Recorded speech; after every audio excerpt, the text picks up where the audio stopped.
Hello and welcome to the Political History of the United States. I'm your host, Alan Ayers.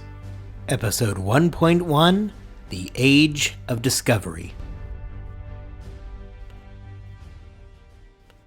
I want to begin today by welcoming you to the first episode of the Political History of the United States. I'm your host, Alan Ayers. Before we jump into the story today, there's a few quick housekeeping matters that I want to cover. This should hopefully explain to you what I'm trying to do here with this podcast. This podcast's main goal is going to be explaining the political history of the United States. Everybody always talks about how the United States is this grand political experiment. I want to dive into these questions and look at exactly how this government came to be, how it functions, and how the events drive the government. If you're looking for a podcast that is going to explain troop formations during the Battle of Antietam, then you're probably in the wrong place. If, on the other hand, you're looking for a podcast that will explore the political ramifications, both short-term and long-term, for the Battle of Antietam, welcome. The podcast is going to function as follows. I plan on releasing a new episode every 2 weeks, with Sunday being the day that I plan to release new content. Every episode will range between 20 and 30 minutes, though I do expect at times I'm going to end up deviating from that. The podcast is going to be then further broken down into seasons, with every season focusing on a specific era and set of events. When I wrap up a season, I will take a short break while I prepare content for the next season. I'm going to try to get this done in such a way where every season is going to be pretty much self-contained. That means somebody could jump into any particular season without feeling too terribly left behind, though of course I'm going to encourage all of you to take this from the very beginning. Your mileage will vary, but that's going to be the best bang for your buck. With that, I'd like to introduce our first season. The plan for the first season is going to be moving through those early colonial years. Specifically, I plan to focus on the colonies in place before 1650. And while other colonies are going to spring up after that, it's going to be this first group coming over to places like Jamestown, Plymouth, Massachusetts that really are going to pave the way for that future expansion. So my goal for this season is get those colonies up and onto their feet. When I started planning for the podcast, the first question I had to answer is where to start. Now, this is not as easy of a question as one might imagine. The first permanent English colony in what would become the United States was Jamestown in the spring of 1607, and that does seem like a good starting point, right? Well, it's not. The goal of the podcast is telling the political story of the United States, the events that led us to where we are today. And while the story of the American colonies does officially begin in 1607, it is events in Europe that would dictate the first systems of government that sprout up in the colonies, the economy, the religion, all of it. So, for the initial period at least, the story of politics in the proto-United States is a story of politics in Europe. Because of that, before we make our way across the Atlantic, I want to spend the first several episodes looking at the political, economic, and religious situation in Europe on the eve of the first American colonies. This will answer the question of who were the first colonists and what were their motivations for coming to the New World. So the first several episodes are going to be a quick survey of Europe, specifically England, in the 16th century. Before we can do all that, however, I think it's really important to step back even further and take a very, very quick one-episode tour of the Age of Discovery. Now, this podcast is absolutely not going to be focused on this area, and if you're truly interested in the era, this probably isn't going to be the in-depth episode that you're hoping for. The goal for today's episode is to give you a half-hour tour of the Age of Discovery and explain how Europeans found themselves crossing the Atlantic. Finally, before we begin today, I want to make a note about names, people, and places. Guys, I'm going to tell you right now, I am genuinely terrible at correctly pronouncing people's names. So, I'm going to give the preemptive apology for any names that I butcher throughout the entire course of this show and promise that I will do my absolute best to get it right, or at least get us as close as possible. All right, with that, let's dive into some history. To begin our story of what factors led to the Age of Discovery, we must begin looking at the events that pushed countries to begin seeking an alternative route to the Indies. For thousands of years, the main way to move goods between the East and the West was the Silk Road. Europeans depended on the spices and silk and other goods that came across this road. Now, the Silk Road had spent centuries as the main path between Europe and Asia. Lucrative spice trade moved across it, as well as silk, other textiles, and other luxury goods that the European population demanded. The goods would move from Asia into Constantinople, From there, the Republic of Venice had control. Venice would get the goods and then sell them to the rest of Europe, acting essentially as the middleman. Now, the other European powers were not thrilled with the situation. It was far from ideal for them, and they would have always preferred to work without the middleman. However, prior to the 1450s, nobody had really been able to challenge the Venetian stranglehold. Things, however, would change in 1453. While Venice controlled the trade, they were dependent on the goods from the Silk Road making it into Constantinople. In 1453, the Roman Empire finally vanished from this earth. The fall of Byzantium led to the rapid decline of the Silk Road. The overland passage suddenly became much more difficult to travel and far more dangerous. Likewise, the Ottomans were more than happy to keep the goods and act as the middleman themselves and reap huge profits on Europe. Wanting to find a way to avoid the surging prices from the Ottomans, the ideal solution became finding another route that did not depend on the Silk Road and kept the European nations out of the often dangerous waters of the Mediterranean. The most logical route here, therefore, was to travel down along the coast of Africa, around the Cape of Good Hope, and then up towards India. While the focus in the second half of the 15th century was traveling around the African Cape, at least up until that final decade, the idea that sailing west may be the faster route did exist.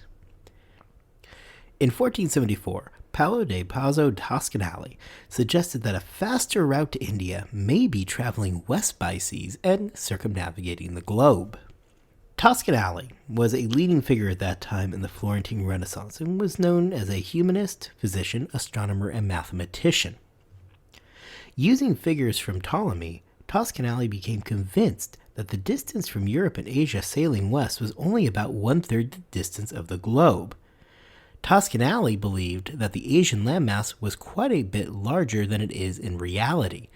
Toscanelli shared his findings with Fernão Martins, a priest at the Cathedral of Lisbon in Portugal. He sent him his findings as well as a map of what he believed the ocean to look like. At Toscanelli's request, Martins brought the map and the finding to the Portuguese court, who at that time was under Alfonso V. Toscanelli was hoping that the map would influence Alfonso V to let a journey go west to see what they find. At that time, however, Portugal was not interested, instead looking for a way to move around the Cape of Africa. Though unknown at the time, the more important development came from a young sailor from Genoa who learned of the map and requested a copy from Toscanelli. The sailor, of course, is Christopher Columbus. Christopher Columbus was born in 1451 in Genoa, which is in modern-day Italy. Him, along with his brother Bartholomew, believed that you could reach the Indies through a western path as opposed to having to travel around the African Horn. With the map provided by Toscanelli, the brothers sought out to seek a sponsor for this endeavor. Bartholomew headed up to England and France, where he was rejected by Henry VII of England, and met the same fate when he approached Charles VIII in France. Bartholomew failed to ever secure the financing. To make the matters worse for him, by the time he returned finally to Spain, Christopher Columbus was off on his second voyage. Christopher Columbus decided to approach the Spanish crown, Isabella of Castile, and Ferdinand II of Aragon. When Columbus first approached the crown in 1489, Spain rejected the idea of the journey. Now, they were interested enough that they chose to put Columbus on a commission, hence keeping him in town and, much more importantly, keeping him from going anywhere else, in case, in the future, they changed their mind. The initial concern was over the math that Columbus had done. Mathematicians and cartographers in Spain believed, correctly, that Columbus had underestimated the distance between Spain and the Indies. Not a great start to get your math wrong. The concern was that with the underestimation by Columbus, and by him not fully understanding the size and circumference of the Earth, the venture was going to cost significantly more than Columbus had originally anticipated. Now, ultimately, the crown was correct. Columbus's math was wrong. Furthermore, Toscanelli and his map had misjudged the size of Asia. Now, this is something we're going to discuss in a few minutes, and this is going to end up having major implications on the voyage. Ultimately, however, as we all know, the Crown eventually does decide to support this mission. Columbus was able to gain more interest from Isabella and Ferdinand II by stating that he had hoped that he could use the wealth he gained to recapture Jerusalem from the Muslims. This brings us to our first point of why did Spain fund the trip? The Spanish military at this time is at a high point. They had just forced the Muslim influence off the Iberian Peninsula by winning battles at Granada. Columbus came to them with a journey that was relatively low risk for the Spanish, yet brought with it the chance of extremely high reward. The Crown, having just finished their last war, had resources to spare at the moment, and the only true risk was that either Columbus would be lost at sea, taking his crew of approximately 90 with him, or that he would simply fail in his mission. Beyond that, and a small amount of resources, there was very little actual risk to the mission. The reward for the Spanish, should the mission succeed, was threefold. The first objective was to spread Catholicism. Now, this is a big deal at the time. We are living in an extremely religious time. Remember that Spain had just kicked the final Muslim stronghold off the Iberian Peninsula with their battle in Granada back in January of 1492. At the time that Columbus got the sponsorship, he was literally weeks past the Alhambra decree, expelling Jewish people from both Castile and Aragon. That decree was signed in March of 1492. And let's not forget that back in 1478, Isabella started the Spanish Inquisition.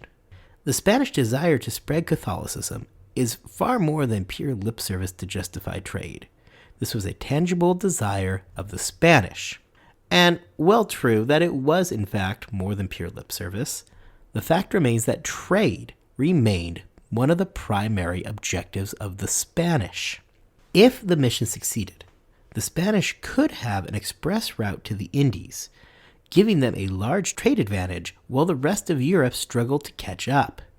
With this huge advantage, Spain would become even more of a powerful force in Europe and would essentially take the role of the Republic of Venice as the middleman bringing goods into Europe. The final thing that they had to consider was keeping Columbus from going elsewhere. Both Isabella and Ferdinand II were aware that the Columbus brothers were actively shopping their expedition. Bartholomew had already been to England and France, and they didn't want another government to hire Columbus and get the rewards should the mission succeed. Now, Isabella received this advice from her treasurer, Luis Santangel, who advised her that the trip was a small risk for a chance of glory, also taking time to point out to her that should Columbus go to another monarch, find success, she would face harsh criticism at home. From the perspective of the Spanish, therefore, the worst case was simply losing Columbus or having him fail in his mission, with the reward being riches and prestige throughout Europe. Spain could become the center of the trading world should Columbus succeed. With all this in mind, Isabella agreed and Columbus got his funding. On April 17, 1492, the capitulations of Santa Fe were agreed to. Columbus would be named the Admiral of the Ocean Sea at any island in the mainlands that he had already discovered. This was a hereditary title for life. Likewise, Columbus would be nominated Viceroy and Governor General on all the islands and mainland that he would discover. Now, most importantly for Columbus, he would have a right to 1/10 of everything found in the new territories. The discoveries were obviously much greater than anybody could anticipate. This leads to a long and interesting series of court cases when the Spanish decided that paying Columbus that 1/10 was not going to happen. On August 3rd, Christopher Columbus set out with his 3 ships, the Niña, the Pinta, and the Santa Maria. Sailing first to the Canary Islands, where he had to stop for supplies and repairs, Columbus would then leave again on September the 6th. On October 12th, a lookout, Martin Pinzon, on the Pinta, saw land. Now, per Ferdinand and Isabella, Pinzon would have received a lifetime pension, except Christopher Columbus himself claimed that he had spotted land several hours earlier and took the pension for himself. Oh well. Columbus made landfall on what he named the island of San Salvador. However, despite knowing it was somewhere in the Bahamas, debate remains today exactly as to the location of Columbus's first discovery. Now, there is a modern-day island in the Bahamas called San Salvador. However, the island was named after the fact, and really it's only a guess that may have been the place that Columbus first landed. Columbus would spend the next several weeks exploring the northern portions of what is today Cuba, as well as the island of Hispaniola. During his voyages, Columbus always believed that he had found the West Indies. Why is that? Remember that map that Columbus was using, the one from Toscanelli? And remember how Columbus, right before he made the trip, had given the crown some bad numbers and everybody doubted his math? Well, as it turns out, they were probably right to doubt the math because it was wrong. Likewise, the map by Toscanelli was also wrong. You see, Christopher Columbus had miscalculated the size of the ocean. He was incorrect about the size of the circumference of the Earth and thought that the ocean was smaller than it actually was. At the same time, Toscanelli incorrectly predicted the size of Asia, thinking it extended much further to the east than it really did. Combined, that means the predicted location of Asia is nowhere close to where Columbus expected to find it. However, what everybody is at this point unaware of is that there were two additional continents in the middle of the ocean that just so happened to be roughly where Toscanelli and Columbus predicted that there would be land. It obviously wasn't the land that Toscanelli predicted that it would be, but nobody knew that at the time. Over on the website, I have included a copy of the Toscanelli map, overlaid on a modern world map. Now you can look at that and see where the confusion came from. And to take a quick break from the narrative, it occurs to me that I just mentioned the website, and you may have no idea that I have a website. If you'd like to visit the Political History of the United States website, you can do so by going to uspoliticalpodcast.com. Now back to the story. Columbus finally wrapped up the journey on January 13th, 1493, and made his way back to Spain. During the return trip, Columbus would make a stop in Portugal, where it is possible that he came in contact with a young Ferdinand Magellan. Magellan would spend 1519 through 1522 circumnavigating the globe. Though, following a disastrous stop in the Philippines, Magellan would spend the final year of his journey dead. Columbus himself would make 3 more trips in his lifetime to the New World. The first 2 voyages of Columbus were focused on exploring the area in and around the Bahamas and the Caribbean. The third voyage saw Columbus explore the northern portions of South America, finding the mouth of the Orinoco River. Now, based on the amount of water flowing from the river, Columbus concluded that he was not looking at an island, but instead was looking at a new continent. Columbus wrote of this trip that he had found a previously unknown continent, and that God had made him the messenger of the New World. This is the first time in the sources that I can actually find the use of the term New World. But at the same time, however, the gravity of the discovery still appears to have been lost on Columbus. Columbus and his brother sketched what they believed to be the South American coast. In these sketches, they show a new continent, Mundo Novo. The continent appears to be a bulge off the coast of China, not a standalone continent, which we today know it is. On his final voyage, Columbus would explore Central America. By the end of the third voyage, Columbus had begun to fall out of favor with the Spanish monarchs. Columbus at this time had developed a reputation for harsh rule and general incompetence.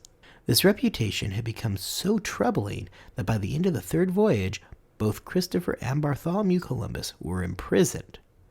While the Columbus brothers were ultimately freed and the crown agreed to fund for the voyage, Columbus would never again enjoy the degree of favor he once had with the Spanish crown. Columbus would never again be a governor in the New World. This becomes an important point as it provides the basis for the Spanish crown to deny Columbus that 1/10 share that he claims he was entitled to. As I said earlier, this does lead to a series of court cases, which does fall outside the scope of our story. Christopher Columbus would return from his final voyage in November of 1504. 2 years later, Christopher Columbus dies. So the question now is, did Christopher Columbus succeed? This is a difficult thing to answer, and there is some level of debate on what success means. Let's not forget that when Columbus pitched his idea to the crown, the goal was to find a westerly route to India. Columbus failed in this mission. He never found India, nor did he ever get particularly close to India. Portugal, who had spent nearly half a century working on getting to India by going around the Cape of Africa, would finally succeed in 1498 when Vasco da Gama completed the journey. This opened up a water route that avoided the use of the Mediterranean and the overland passage. The success by da Gama established Portugal as an early imperial power and led to the rise of the Portuguese Empire. Though not known at the time of the death of Columbus, his discovery would lead to the creation of the Spanish Empire, an empire that would remain in place until the 1800s when Simón Bolívar began his process of ending Spanish rule in the Americas. In this way, Columbus did manage to bring great amounts of success to the future of Spain, though in a completely unintended and unexpected way. Today, the reputation of Columbus is another matter entirely. While he is still often celebrated as being a great explorer and a central figure of the Age of Discovery, in the late 20th century and early 21st century, his reputation for the treatment of native populations has largely come under scrutiny. Columbus was far from the only person to make the trek across the Atlantic. John Cabot would make the journey for England in 1497, landing initially in Newfoundland. Cabot believed that the fastest way to China was through a northerly route.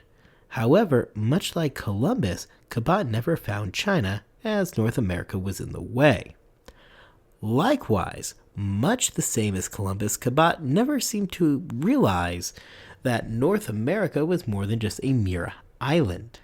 While Cabot failed to find a route to China, the spices or the gold that he was seeking for, he did discover some of the most important fisheries in the world, fisheries that would be used for centuries thereafter. The Portuguese in 1499 launched an expedition led by Vicente Pinzon, which scouted the South American coast. During this trip, he would ultimately disembark in what would become Brazil.